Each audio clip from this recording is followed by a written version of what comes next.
Welcome back to Ankit Chaudhary education and आज की class में अगेन हम डिस्कस करने वाले हैं सेमीकंडक्टर के पास्ट ईयर क्वेश्चंस। ऑलरेडी हम 2 सेशन इसके ऊपर डेडिकेट कर चुके हैं जहां हमने डिस्कस किए सेमीकंडक्टर से कुछ इंपॉर्टेंट क्वेश्चन जो पास्ट ईयर में आए हुए थे। सो सेशन शुरू करने से पहले एक छोटा सा कोट आपके लिए लिखा हुआ है यहाँ पे एल्बर्ट आइंस्टाइन के द्वारा, never regard study as a duty but as the invaluable opportunity to learn. यानी कि कभी भी आप अपने पढ़ाई को ना ये मत समझो, ऐसा मत सोचो कि वो आपके लिए एक ड्यूटी है, बल्कि आप ऐसा सोचो कि एक अपॉर्चुनिटी है कि आप कुछ नया सीख पा रहे हो। अगर मैं आपको एग्जांपल दूं, ये पास्ट ईयर के जो क्वेश्चंस हम सॉल्व कर रहे हैं, आई थिंक बहुत सारे बच्चे जो हैं ये सॉल्व जरूर करते हैं, बट उनका करने का तरीका शायद डिफरेंट होता है, मे बी इतना सक्सेसफुल अटैम्प्ट नहीं होता, जस्ट बिकॉज कि वो ये सोचते हैं कि हम सिलेबस के बाद उस चीज़ को कवर अप करेंगे। Because you guys are doing it continuously with the preparation of your syllabus, so आपको इसका एक एडेड एडवांटेज तो जरूर मिलेगा एंड में। So just stick to the basics, जो आप कर रहे हो उसको कॉन्टिन्यूसली करते रहो एंड इस अप्रोच से अगर आप मई तक यानी कि अपने एग्जामिनेशन तक सस्टेन रह पाओगे तो I guarantee you will be on a better stage then those student. I am not comparing, I am just telling that if you put your hard work continuously you will be going to solve every question of past year and it will be a massive boost to you. So without time waste किए चलिए आज के question discuss करते हैं। और जो पहला question आज के लिए है आपके पास वो ये रहा। यहां आपसे बोला हुआ है कि draw the energy band diagram. Energy band diagram आप बनाओ एन टाइप के केस में, पी टाइप के केस में जो कि सेमीकंडक्टर्स होते हैं, और उस केस में टेम्परेचर जो है वो 0 से ज़्यादा होना चाहिए। इस क्वेश्चन को हमने पहले ही डिस्कस किया था पिछले पास्ट ईयर डिस्कशन में, तो मैं आई बटन के ऊपर आपको इसका लिंक प्रोवाइड कर दूंगा जहां से आप इसको समझ के कर सकते हैं। चलिए बात करते हैं इसके सेकंड पार्ट का। वहां बोला हुआ है कि in case N type semiconductor जो डोनर एनर्जी लेवल होता है वो स्लाइटली बिलो होता है bottom of the conduction band. मैं आपको दिखाऊंगा कैसे होता है। और पी टाइप के केस में जब एक्सेप्टर एनर्जी लेवल होता है वो थोड़ा सा ऊपर होता है वैलेंस बैंड के। आपको बताना है कि एक्सप्लेन करो इनके रोल्स, यानी कि इन एनर्जी लेवल का रोल एक्सप्लेन करना है और आखिर ये होते ऐसे क्यों है। तो आइए समझते हैं इस आंसर को। देखो, जब हम एन टाइप सेमीकंडक्टर की बात करते हैं, सबसे पहले तो आप एन टाइप सेमीकंडक्टर एक बार देख लो, आपको आइडिया लग जाएगा कैसा होता है एन टाइप सेमीकंडक्टर। तो अगर मैं आपको एन टाइप सेमीकंडक्टर दिखाने की कोशिश करूं तो कुछ ऐसा है हमारे सामने एन टाइप सेमीकंडक्टर। यहाँ पे आपको 2 एक्सटेंसिव के फॉर्म दिखेंगे, ये एन टाइप है और ये पी टाइप है। एन टाइप के अंदर जो इंप्योरिटीज होते हैं उन इंप्योरिटीज को हम कहते हैं पेंटावैलेंट, यानी कि वहां पे एक एक्स्ट्रा इलेक्ट्रॉन होता है। वेर जब हम पी टाइप की बात करते हैं तो वहां पे जो इंप्योरिटीज होता है वो होता है ट्राइवैलेंट, यानी कि वहां पे एक इलेक्ट्रॉन जो है वो कम होता है और उसकी जगह होल क्रिएट हो जाता है। ये 2 बात आपको समझ आ गई। यानी कि एन टाइप के केस में जो एक्स्ट्रा इलेक्ट्रॉन होगा, यानी इलेक्ट्रॉन की संख्या ज्यादा होगी, उसके कारण कंडक्शन बैंड में इलेक्ट्रॉन की रीच ज्यादा हो जाएगी। और पी टाइप्स में होल्स ज्यादा होते हैं, इसके लिए जो उनका वैलेंस बैंड होता है वहां पे होल्स की संख्या ज्यादा हो जाती है। आइए वापस अपने क्वेश्चन की ओर प्रोसीड करते हैं और जो पूछा हुआ था वो समझते हैं। देखो, यहां पे यही बोला गया है कि in case of N type semiconductor electrons from donor impurities atom will move into conduction band.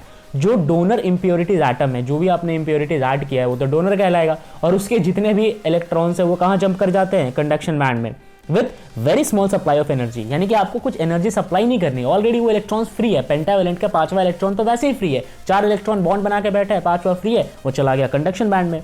Hence, the conduction band will therefore have electron as majority charge carrier। तो वहां पे कंडक्शन बैंड में जो मेजोरिटी चार्ज कैरियर होता है वो होता है इलेक्ट्रॉन आपका, राइट। और ये इलेक्ट्रॉन है डोनर एटम का इलेक्ट्रॉन। अब आगे समझते हैं। In case of P type semiconductor बहुत कम सप्लाई करना होता है आपको एनर्जी का, can cause an electron from its valence band to jump into the acceptor region energy level. अब पी टाइप के केस में क्या होता है कि अगर आप थोड़ी सी भी एनर्जी सप्लाई करोगे ना तो जो इलेक्ट्रॉन्स है वो वैलेंस बैंड से एक्सेप्टर रीजन में चले जाएंगे। कंडक्शन में अभी भी नहीं जा रहे हैं, लेकिन वैलेंस बैंड से वो एक्सेप्टर रीजन में जरूर चले जाते हैं। तो वैलेंस बैंड में बच क्या जाता है, वहां पे बच जाता है होल्स, राइट। तो वहां पे जब होल्स बच जाता है तो जो भी वैलेंस बैंड है will become have dominant density of holes. तो वैलेंस बैंड में डेंसिटी जो है होल्स की बहुत ज्यादा बढ़ जाती है, वही चार्ज कैरियर की तरह एक्ट करते हैं। तो फिर जो मेजोरिटी चार्ज कैरियर्स होगा पी टाइप के केस में वो क्या होता है, होल्स होता है आपका। समझ गए इस बात को। चलो, अगर आपको इसको पिक्टोरियल व्यू में देखना है तो मैं आपको आइडिया देने की कोशिश करता हूँ यहाँ पे होता कैसे है। अगर मैं आपको समझाऊं, जैसे पीछे बैंड वाले क्वेश्चन में करके देखे यहाँ पे ना हमारे पास ये है एन टाइप और ये है हमारे पास पी टाइप। अब इस एन टाइप में आप नोटिस करो, ये है हमारा वैलेंस बैंड और ये है हमारा कंडक्शन बैंड। अब जो इंप्योरिटीज होती है वो होती है पेंटावैलेंट, तो ज़्यादा इलेक्ट्रॉन्स जो है वो कहाँ मिलेंगे आपको, कंडक्शन बैंड में मिलेंगे। थोड़ी सी एनर्जी सप्लाई करी, जंप कर जाते हैं यहाँ पे। मगर हम पी टाइप की जब बात करते हैं तो ये सारा है वैलेंस बैंड, और आपको ये रीजन दिख रहा है, ये वाला, ये है आपका एक्सेप्टर रीजन। तो इस वैलेंस बैंड से थोड़ी सी एनर्जी लेने के बाद कुछ इलेक्ट्रॉन एक्सेप्टर रीजन में चले जाते हैं। तो यहाँ पे क्या बच जाता है, ये सारे बच जाते हैं यहाँ पे होल्स। तो आई होप आपको आइडिया लग गया होगा होल्स और इलेक्ट्रॉन कैसे यहाँ पे वर्क करते हैं। चलिए वापस क्वेश्चन की ओर। नेक्स्ट क्वेश्चन जो की है कि right any two distinguishing features between conductor, semiconductor and insulator on the basis of energy band diagram. ये क्वेश्चन जो है वो 2014 का फॉरेन सेट का पेपर है और यहाँ पे पूछा गया था। तो समझते हैं क्या इसका आंसर। देखो, जब हम बात करते हैं कंडक्टर, इंसुलेटर और सेमीकंडक्टर को एनर्जी बैंड के ऊपर, तो यहाँ पे ना डायग्राम बनाना है सबसे पहले। ये हमारा वैलेंस बैंड, ये हमारा कंडक्शन बैंड। मगर जब हम बात करेंगे कंडक्टर की, दिस इज योर कंडक्टर, तो यहाँ पे आप देखो बोला गया है कि ये जो चीज़ है ना, ये है वैलेंस बैंड। जैसा मैंने आपसे कहा, वैलेंस बैंड और यहाँ पे कंडक्शन बैंड ओवरलैप करता है, क्योंकि आपने देखा होगा कंडक्टर के केस में जो एनर्जी गैप होता है वो बहुत कम होता है, बहुत ही ज़्यादा कम होता है। यानी कि इलेक्ट्रॉन को ना वैलेंस बैंड में जाने के लिए ज़्यादा एनर्जी लेने की ज़रूरत नहीं है, वो थोड़ी सी भी एनर्जी लेके वैलेंस बैंड में शिफ्ट कर जाता है। तो मोस्ट ऑफ द जो रीजन होता है वो ओवरलैप कर जाता है, यानी कि कंडक्शन और वैलेंस बैंड का काफ़ी एरिया जो है यहाँ पे ये ओवरलैप कर रहा है, राइट। ये बात समझ में आ गई। और जो एनर्जी गैप होता है वो ऑलमोस्ट 0 के बराबर होता है, ठीक है। चलो अब हम बात करेंगे, ये हमारे पास है इंसुलेटर। भैया इंसुलेटर के केस में तो कोई ओवरलैपिंग छोड़ो, एक भी इलेक्ट्रॉन जो है वो जाता ही नहीं है कहाँ पे, कंडक्शन बैंड में। तो ये इसका वैलेंस बैंड है और ये इसका कंडक्शन बैंड है। और मोस्ट ऑफ द एनर्जी जो होती है ना, एनर्जी गैप होती है वो 3 इलेक्ट्रॉन वोल्ट से ज़्यादा होती है, यानी कि बहुत मुश्किल हो जाता है किसी भी एटम के लिए अपने इलेक्ट्रॉन को कहाँ भेजे, कंडक्शन बैंड में भेजे, अगर वो एक इंसुलेटर की तरह बिहेव कर रहा है। तो सेमीकंडक्टर के केस में ये समवट एनर्जी गैप जो है ना, सारा खेल है यहाँ पे एनर्जी गैप का। अगर एनर्जी गैप 3 इलेक्ट्रॉन वोल्ट से कम होगा तो जाहिर सी बात है फिर वो वैलेंस बैंड से कंडक्शन बैंड में इलेक्ट्रॉन शिफ्ट कर सकता है। यहाँ पे कम होता है, यानी कि एनर्जी गैप 3 इलेक्ट्रॉन वोल्ट से तो कम होता है, 0 की तो बात नहीं कर रहा मैं यहाँ पे, ऑब्वियसली ये कंडक्टर तो नहीं है, मगर जो भी एनर्जी गैप है वो 3 इलेक्ट्रॉन वोल्ट से कम है, तो इलेक्ट्रॉन यहाँ से शिफ्ट करके यहां जरूर चला जाएगा। इस केस में क्या होता है कि थोड़ा सा एनर्जी लेके यहां से इलेक्ट्रॉन शिफ्ट कर जाते हैं कंडक्शन बैंड में। तो इनको जितनी एनर्जी की जरूरत पड़ती है वो समवट बिटवीन लाई करती है 3 इलेक्ट्रॉन वोल्ट से कम, ठीक है। यानी कि 0 से ज़्यादा 3 इलेक्ट्रॉन वोल्ट से कम की एनर्जी दोगे तो यहाँ से इलेक्ट्रॉन यहाँ शिफ्ट कर जाएगा। तो ये पूरा एनर्जी बैंड जो है हमारा कंडक्टर, इंसुलेटर और सेमीकंडक्टर का था। मैंने डेप्थ में जाके आपको बता दिया। वन शॉट में समराइज करूँ तो यहाँ पे समझो, ये है वैलेंस बैंड, ये है कंडक्शन बैंड। दोनों कंडक्टर केस में करते हैं ओवरलैप क्योंकि एनर्जी गैप है 0। अगर इंसुलेटर की बात करें तो ये है इसका वैलेंस बैंड, ये है इसका कंडक्शन बैंड, और एनर्जी गैप 3 इलेक्ट्रॉन वोल्ट से ज्यादा, तो कुछ भी पोर्शन ओवरलैप नहीं करेगा, कोई इलेक्ट्रॉन यहाँ पे नहीं जाएगा।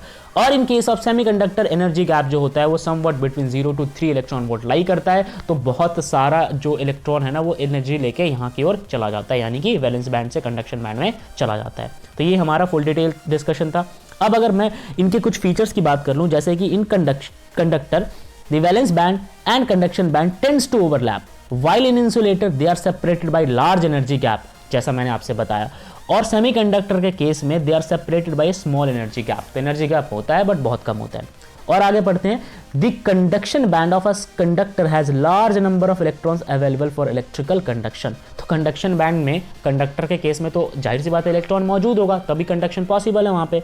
लेकिन अगर हम बात करते हैं कि इंसुलेटर के कंडक्शन बैंड की, तो वहाँ पे पूरी तरीके से एम्प्टी स्पेस मिल जाता है आपको, कोई भी इलेक्ट्रॉन उस इलाके में आपको नहीं मिलेगा। और सेमीकंडक्टर में जो वो कुछ इलेक्ट्रॉन्स आपको मिल जाते हैं, जिनको भी एनर्जी मिलती है वैलेंस बैंड में, वो फिर जरूर शिफ्ट कर जाते हैं कहाँ, कंडक्शन बैंड में।